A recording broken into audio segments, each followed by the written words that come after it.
이번에는 생명체 구성 단계 중에 동물의 구성 단계에 대해서 알아보도록 하겠습니다. 생명체는 세포로 구성이 되어 있다라고 말을 하는데, 세포가 이렇게 무작위적으로 결합되어 있는 것이 아니라 어떠한 체계를 가지고 단계적으로 결합이 되어 있다라고 볼 수 있습니다. 그래서 이 단계를 알아보도록 하겠습니다. 자, 일단 이것은 소장의 융터를 나타낸 것인데, 이 융터를 확대해서 좀 보겠습니다. 특히 보라색 부분에 세포들이 보이는데, 이거는 이제 세포들의 모임이다라고 볼 수 있겠죠. 이 부분은 이렇게 보라 색깔이 모이는 것은 하나의 세포의 모임인데, 어떠한 바깥을 싸기 위한 같은 기능을 수행하기 위한 세포들의 모임이다라고 볼 수 있죠. 그래서 이건 조직, 세포들의 모임을 조직이라고 하는데, 이게 바깥을 싸기 위한 이러한 지금 조직의 경우는 상피 조직이다라고 말을 합니다. 또한 소장은 상피 조직으로만 되어 있는 것은 아니죠. 이게 움직임이 필요하기 때문에 근육 조직 같은 것도 가지고 있다라고 볼 수 있습니다. 그래서 여러 가지 조직이 모여서 하나의 이러한 소장이다라고 하는 기관을 만들어내죠. 기관이다라고 하는 것은 조직의 모임이다라고 볼 수 있습니다. 소화를 위한, 같은 기능을 수행하기 위한 조직의 모임을 기관이다 라고 말을 하는 거죠. 소장은 소화기관이라는 표현을 쓰죠. 기관의 하나라고 볼 수가 있겠습니다. 그러면 소화기관은 소장만 있을까요? 그러진 않죠. 대장도 있고 식도도 있고 위도 있고, 그래서 이렇게 소화를 담당하기 위한 기관의 모임, 이것은 기관계라고 합니다. 그러니까 우리가 소화계라는 표현을 쓰죠. 기관의 모임을 기관계라고 하는 거죠. 자, 이게 소화계가 있고, 또 이렇게 배설기관이 모인 배설계도 있고, 또 이렇게 순환을 담당하는 기관의 모임인 순환계도 가지고 있죠. 또 호흡을 담당하는 기관의 모임인 호흡계. 이 기관계가 이렇게 모이게 되면 결과적으로 사람이라고 하는 개체가 만들어진다라고 볼 수 있죠.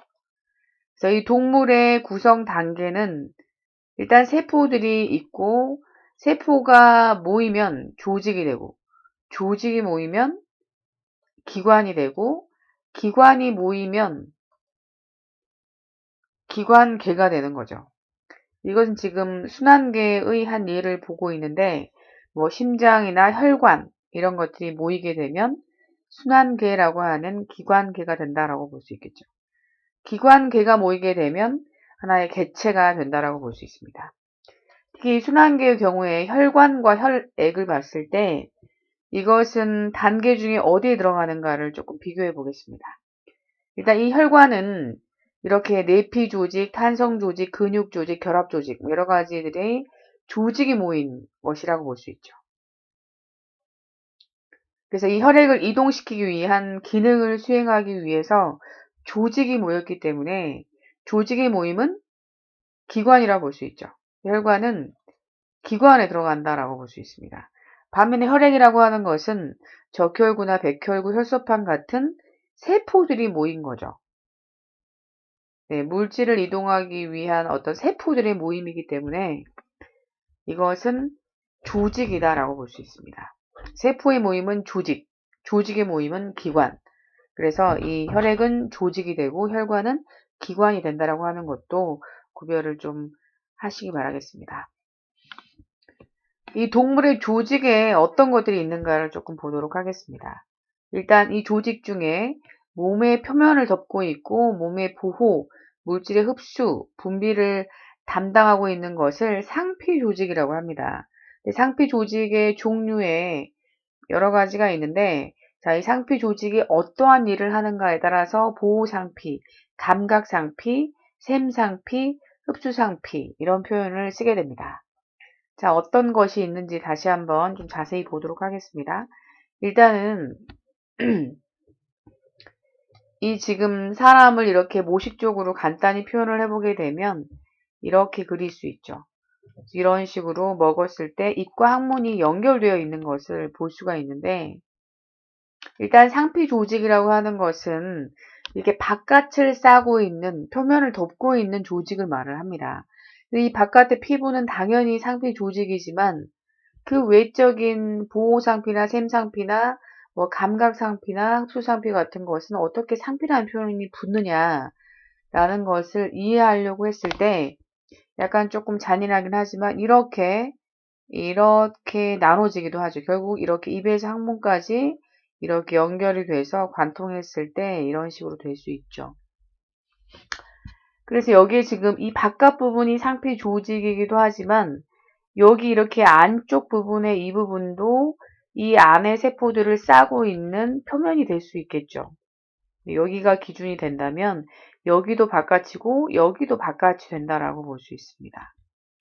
근데 이 안쪽 부분은 바깥을 싸고 있는 표피의 의미를 뛰어넘어서 여러 가지 기능들을 하고 있다라고 볼 수 있는 것이죠.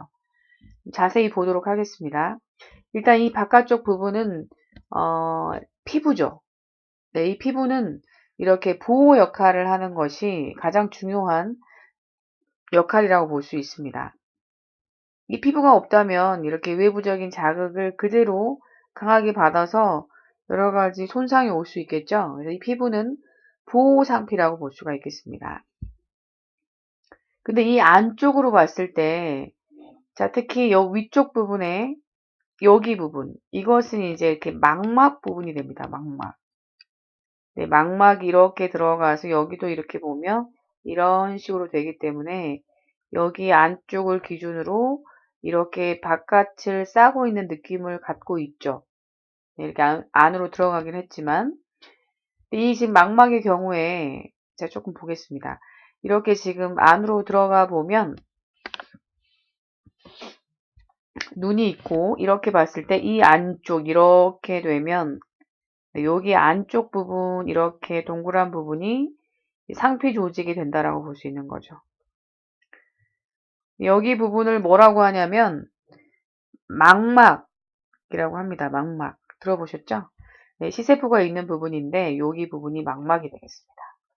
여기가 바깥쪽이라고 본다면 여기는 이제 네, 상피가 된다라고 볼 수 있는 거죠. 여기는 이제 액체가 차여 있고 이 망막의 경우에는 빛을 수용하는 하나의 감각 기관이 된다. 감각 조직이 된다라고 볼 수 있죠. 기관은 아니고요. 감각 상피라고 합니다. 또 그 다음에 이 지금 여기 부분은 위 부분이 됩니다. 위의 경우에는 자 볼까요? 위벽을 좀 보도록 하겠습니다. 위벽의 경우에는 이제 바깥을 싸고 있으면서 여기 부분에서 뭔가 이제 아래쪽에서 만들어지고 있죠. 우물처럼 되어 있습니다. 샘. 여기 부분에 이렇게 세포가 있어서 이 부분을 샘상피다라고 말을 합니다. 여기 부분에서 어떤 물질이 분비가 되는 이러한 역할을 하게 되죠. 위샘이나 뭐 침샘이나 이런 것들은 샘상피라고 해서 분비의 역할을 하고 있다라고 볼 수가 있겠습니다. 또 그리고 여기 이제 이 아래쪽은 소장이 되겠죠. 소장. 소장의 경우에 가장 중요한 역할은 일단 음식물이 이렇게 내려가게 되면 이 음식물이 우리가 섭취하는 이유는 바깥으로 대장을 통해 밖으로 내보내는 것이 목적이 아니라 이 융털 안에서 흡수가 돼서 혈관 안으로 들어가는 게 사실 목적이다라고 볼 수 있습니다. 혈관이 있는데 그래서 이 지금 소장의 경우에는 흡수가 바로 이제 목적이다라고 볼 수가 있겠죠. 그래서 이 상피 조직의 기능들은 여러 가지가 있습니다. 피부의 경우는 보호를 하지만 망막의 경우에는 감각을 담당하기도 하고 그 다음에 위샘 같은 경우는 분비를 담당하죠. 침샘이나 또 소장 내벽의 경우에는 흡수를 담당하기도 합니다. 그래서 피부나 망막이나 위샘이나 소장 내벽은 다 상피 조직에 들어가고 보호나 감각 분비, 흡수의 기능을 하고 있다라고 볼 수가 있겠습니다. 자, 이번에는 골격근이 나와 있는데 근육 조직에 대해서 알아보도록 하겠습니다. 특히 이 골격근의 경우에 이렇게 수축 이완이 가능하죠. 이 단면을 보게 되면 이것이 가능한 이유는 여기 안에 보면 수축과 이완을 반복할 수 있는 이러한 구조를 갖고 있기 때문입니다. 그래서 마이오신, 액틴 이러한 부분이 나중에 자세히 나올 텐데 이렇게 수축 이완이 반복이 될 수 있는 구조를 갖고 있는 것이 골격근이다라고 볼 수가 있겠습니다. 가로 무늬, 이 무늬가 바깥쪽에서 보면 하나의 가로 무늬처럼 보이게 됩니다. 그래서 이 지금 골격근의 경우는 가로 무늬근을 갖고 있고 골격근의 경우는 내 의지대로 움직일 수가 있죠. 뼈에 붙어있는 근육. 내 심장의 경우에는 내 의지대로 움직일 수 있는 근육이 아니죠. 하나의 내장이긴 하지만 이 심장도 들여다보면 안의 구조가 약간 마이오신과 액틴이 구성이 되어 있는 이러한 가로무늬근을 갖고 있습니다. 이제 가로무늬인데 여기 안에서도 이러한 그 구조로 운동을 하고 있죠. 심장도 가로무늬, 이렇게 이런 무늬가 가로무늬로 보이게 됩니다. 심장근도 가로무늬라고 볼 수 있죠. 근데 반면에 그 심장을 제외한 나머지 내장, 소장이라든가 이런 위라든가 대장이라든가 여러 가지 이러한 그 부분들은 이런 것들은 근육이 이러한 그 민무늬근이라고 합니다. 평활근이라고도 하는데 이러한 구조로 구성이 되어 있습니다. 그래서 이제 음식물이 이렇게 내려갈 때 그 가로무늬근의 경우에는 수축 이완을 반복하다 보니까 물질이 좀 내려가기가 어렵죠. 그 자리에서 왔다 갔다 할 수 있는 상황이 될 수 있기 때문에 이런 내장근의 경우에는 움직임이 조금 원활하게 일어날 수 있게끔 평활근, 약간 민무늬근으로 구성이 되어 있는 것이 특징이다 라고 볼 수 있습니다. 좀 정리를 해보자면 자, 이 골격근의 경우는 가로무늬가 있죠. 심장근도 가지고 있습니다. 내장근은 민무늬근, 이런 가로무늬가 없다는 게 특징이고 기능에 따라서 골격근은 내 의지대로 움직일 수 있는 수의근, 숫자가 다른 숫자의 뜻 의자, 그러니까 나의 의지에 따라서 움직인다 이런 의미를 갖고 있죠. 근데 심장근의 경우에는 불가능하죠. 나의 의지하고 상관없이 움직이게 됩니다. 내장근도 마찬가지죠. 작은 창자를 내 의지대로 움직일 수는 없습니다. 불수의근이고 가로무늬가 없는 게 특징이죠. 근데 심장의 경우에는 독특하게 약간 내장에 해당이 되긴 하지만 가로무늬를 가지고 있고 나의 의지대로 움직일 수 없는 불수의근이다 라고 볼 수 있습니다. 구별해서 기억을 하시고요. 근육 조직은 이렇게 가로무늬의 유무에 따라서 가로무늬를 갖고 있는 것은 골격근과 심장근, 민무늬근을 가지고 있는 것은 내장근이 된다라고 볼 수 있죠. 기능에 따라서 수의근은 골격근이 있고 부수의근은 심장근과 내장근으로 구분이 됩니다. 자, 그 다음에 신경조직도 있는데 신경조직이라고 하는 것은 일단 어쨌든 세포들의 모임인데 이게 뉴런이죠.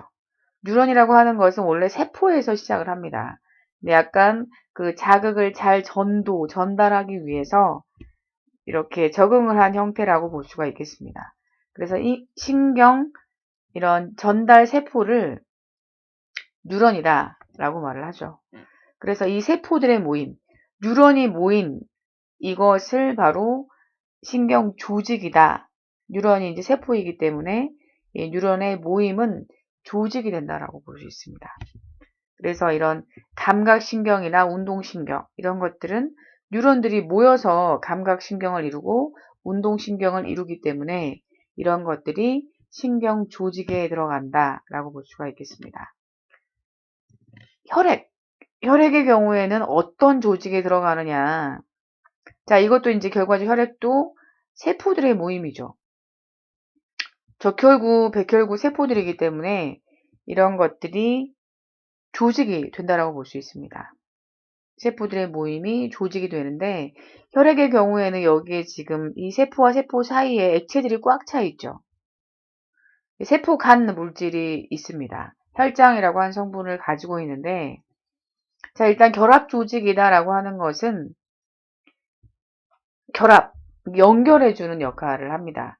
그러니까 상피 조직, 근육 조직, 신경 조직들이 있는데 이런 조직들 사이에 있는 세포들의 모임, 이게 이제 결합 조직이다라고 볼 수 있죠. 연결해줄 수 있는 거 뼈도 하나의 세포의 모임이니까 조직인데 여러 가지 그 뼈가 하나의 중심이 되면서도 사이사이를 연결해 줌으로 해서 결합 조직이 된다라고 볼 수 있고 연골, 힘줄, 뭐 인대 이런 것들이 다 결합 조직에 들어간다라고 볼 수 있습니다. 그리고 또 이 결합 조직의 특징 중에 하나가 세포 간 물질이 풍부하다라고 볼 수 있습니다. 그래서 이 혈액의 경우에는 아까도 말을 했지만 혈장 같은 세포 간 물질이 풍부하기 때문에 결합 조직에 들어갈 수 있다라고 볼 수 있겠죠.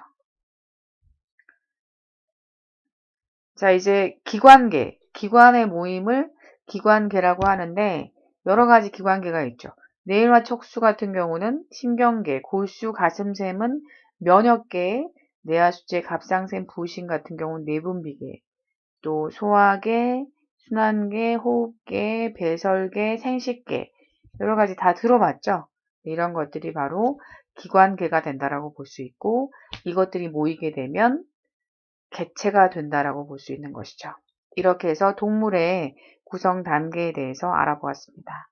수고하셨습니다.